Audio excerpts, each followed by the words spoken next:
Welcome to Myra Fairy Tales. Once upon a time, in a quiet corner of a peaceful village, there lived a poor widow and her only son, Jack. Their small wooden cottage stood at the edge of the forest, surrounded by tall grass and a crooked fence that had not been repaired in years. Inside the cottage, everything was simple. The table was scratched, the chairs were old, and the shelves were nearly empty. Life had not been easy for them, and each passing day seemed harder than the one before it.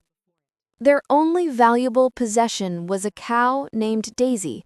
She was gentle and soft-eyed and had been with the family for as long as Jack could remember.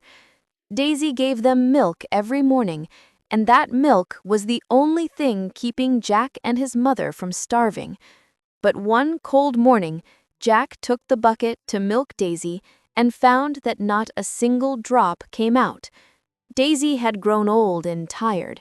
She could no longer help them. When Jack told his mother, her face turned pale with worry. She placed her hands on the table and whispered, "We have nothing left, Jack. We cannot buy food, and we cannot keep Daisy any longer. You must take her to the market and sell her. But please, make sure you get a good price." Jack nodded, although his heart ached. Daisy had been his companion since he was little. They had shared countless walks and moments together. Still, he understood his mother's pain, so he took a rope, tied it around Daisy's neck, and began leading her down the path toward the village. The morning sun was warm, but Jack felt none of it. He walked slowly, thinking about how life would be without Daisy and hoping the villagers would pay well for her. As he passed the old elm tree near the bend of the road, a strange man appeared beside him as if out of thin air. The man wore a bright green cloak and a tall, pointed hat, and his eyes sparkled with an unusual light. "Good day, young lad," said the man cheerfully. "That is a fine cow you have there." Jack explained that he was taking Daisy to the market to sell her. The man nodded and said, "Well, what if I told you I have something far more valuable than money, something that can change your life forever?" Jack blinked in surprise. The man reached into his pocket and pulled out 5 beans. But these were no ordinary beans. They glowed softly in the sunlight as if they held tiny stars within them. "These are magical beans," said the man. "Plant them before night, and by morning something amazing will happen." Jack stared at the beans, then at the man. Magical beans? The idea sounded impossible, yet something about the man's voice felt sincere. And before he knew it, he found himself handing over Daisy's rope and taking the magical beans. The man smiled, tipped his hat, and left down the road, leaving Jack standing there with the glowing beans in his hand. Jack hurried home, hoping to share the surprise with his mother. But when she saw the beans, her face changed from confusion to shock to anger. "Magical beans!" she cried. "You traded our cow for magical beans? Oh, Jack, how could you?" Before Jack could explain, she snatched the beans from his hand and threw them out the window. Then she sank into a chair and began to cry. Jack felt a tight pain in his heart. He quietly went to bed that night, hungry, ashamed, and afraid that he had made the worst mistake of his life. But the next morning, everything changed. A warm golden glow shone through Jack's window. He sat up, rubbed his eyes, and gasped. Outside, right beside their cottage, stood a gigantic beanstalk, so tall that he could not see the top. Its green vines twisted like ropes, its leaves were as big as blankets, and it shimmered with a magical light. Jack ran outside with his mother following behind, stunned. The beanstalk stretched into the clouds as if it were a bridge to the heavens. Jack felt a mixture of fear and excitement. "I must climb it, Mother," he said. "Something magical is waiting above." She tried to stop him, but Jack was already placing his hands on the thick vine. Up and up he climbed, higher and higher, past the tallest trees, past birds soaring through the sky, past the clouds themselves. The air grew cooler and brighter as he reached a place he had never imagined. At the top, he found himself standing on a giant, floating land above the clouds. The grass shone like emeralds, the flowers were golden, and the trees were so tall their branches touched the sky. In the distance stood a huge castle with walls of silver stone and gates large enough for giants.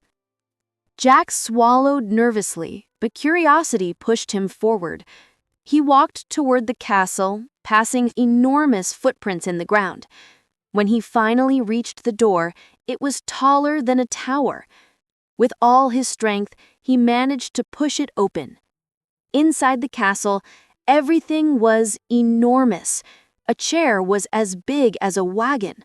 A spoon was as long as his arm, and the shelves were so high he could barely reach its edge. Jack explored carefully until he heard deep, booming footsteps. Thump, thump, thump. A roar echoed. "Fee, fi, fo, I smell the blood of an Englishman." Jack froze, his heart pounding. A gigantic figure stepped into the hall. The giant was tremendous, with a beard like tangled ropes and eyes that burned like fire. Just as the giant sniffed the air, a large, kind-faced woman rushed in, wiping her hands on an apron. "Stop that nonsense," she scolded him. "You smell nothing but the stew on the stove. Sit down before it gets cold." The giant grumbled and sat at the huge table, but the woman saw Jack hiding behind a barrel and whispered, "Quick, child, hurry, hide." She opened the giant oven and gently tucked Jack inside. From the oven, Jack watched as the giant devoured a meal enough to feed an entire village. After eating, the giant pulled out a huge bag of gold coins and counted them while mumbling to himself. Eventually, he grew sleepy, leaned back in his chair, and began snoring. The kind woman opened the oven and helped Jack escape. On the way out, Jack grabbed a handful of gold coins and rushed to the beanstalk. He climbed down quickly and ran to his mother. When he poured the gold onto the table, her eyes filled with tears of relief. They had food, clothes, and everything they needed. But after some time, the gold ran out. Jack looked at the beanstalk again. He knew there were more secrets above the clouds, so for another early morning, he climbed the beanstalk once more. This time, the giant wife met him at the door with fear in her eyes. "You should not be here," she said. "If my husband finds you, he will eat you whole." But Jack begged her, explaining their need. She hesitated, then let him in.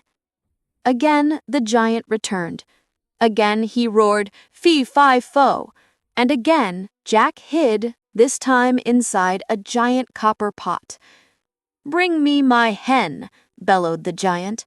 The woman placed a small, magical hen on the table. "Lay," he commanded, and instantly the hen laid a shining golden egg. Jack watched in awe.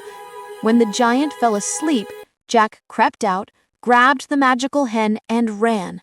But the hen squawked, waking the giant.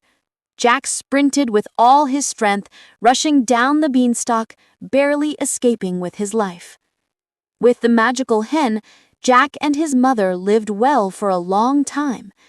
The hen laid golden eggs every day. But Jack could not shake the feeling that something still waited for him above the clouds. One final treasure.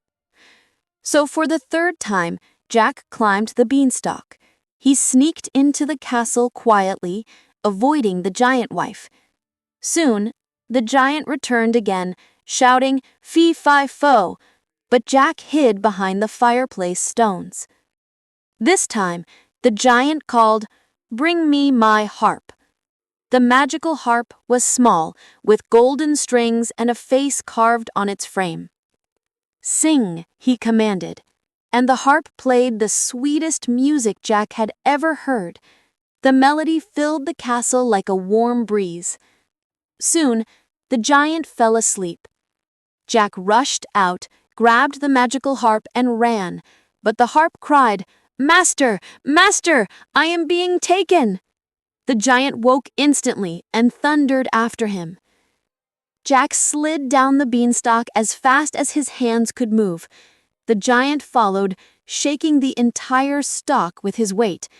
When Jack reached the bottom, he shouted, "Mother, the axe!" His mother rushed over and handed him the axe. Jack swung with all his strength. 1 strike, 2 strikes, 3 strikes. The beanstalk trembled, tilted, and finally snapped in half.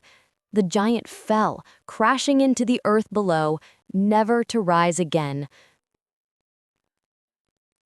Jack and his mother stood together, breathing hard but relieved. They were safe. From that day on, they lived in peace with the magical hen and the singing harp. Their cottage became warm, comfortable, and full of joy. Jack grew wiser, braver, and kinder, and he never forgot the adventure that changed his life forever. And so, Jack and his mother lived happily ever after.